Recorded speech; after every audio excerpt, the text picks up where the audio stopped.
বিচারের দাবিতে এবং অভয়ার বিচারের দাবিতে কি বলবেন? আজ এখানে এসে আমার ভালো লাগলো, সবাই আছে আমার পাশে আছে। আমি সবাইকে বলবো যে আপনারা সবাই তামান্না অভয়ার বিচারের দাবিতে পাশে থাকুন, তামান্নার মায়ের পাশে থাকুন, অভয়ের মায়ের পাশে থাকুন। তামান্নার মা যে রাস্তায় নেমেছে, আপনাদের এলাকায় এসেছে, তেমন আপনারা তামান্নার মায়ের পাশে থাকুন। তামান্নার বিচারের জন্য আপনারাও লড়াই করুন, আন্দোলনে সংগ্রামে থাকুন। আর আমি বলবো এই এলাকার মা বোনেদের বলবো যে আপনারা তামান্নার মতো আপনাদের প্রত্যেক ঘরে ঘরে আবার তামান্না তৈরি করুন। তামান্না যেমন আমার তামান্না সব দিকে গুণের ছিল। তো আমি এখানে এই এলাকার প্রত্যেক মাদেরকে বলবো, মা বোনেদের বলবো যে প্রত্যেক ঘরে ঘরে তামান্না তৈরি করুন, আপনারা প্রতিবাদ করুন। আপনারা নিজেদের প্রতিবাদী তৈরি করেন, নিজেদের সুরক্ষা নিজেরাই তৈরি করুন।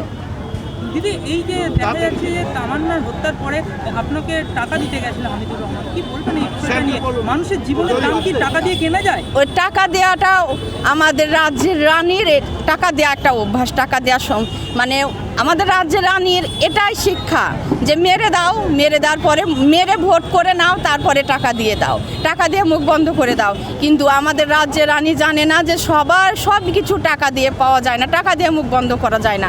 তাই তামান্নার মায়ের মুখ টাকা দিয়ে বন্ধ করতে পারবে না।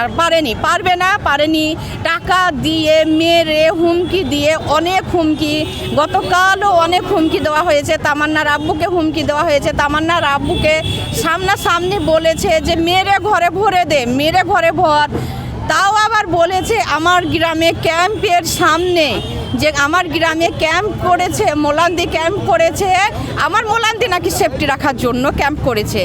তো কালকে সেই ক্যাম্পের সামনে তামান্নার আব্বুকে বলেছে মেরে ঘরে ভর। আমার শুধু প্রশ্ন, শাসকের কাছে প্রশ্ন, প্রশাসনের কাছে প্রশ্ন, যে কিসের জন্য ক্যাম্পটা, কিসের জন্য এত আস্পর্ধা, ওদের যে এত পাওয়ার আছে যে পুলিশের সামনেই বলছে মেরে দে, ক্যাম্পের সামনে মানে পুলিশের সামনেই বলছে মেরে দে। তাহলে কি এখানে কি হচ্ছে? প্রশাসনের কি গাফিলতি আছে?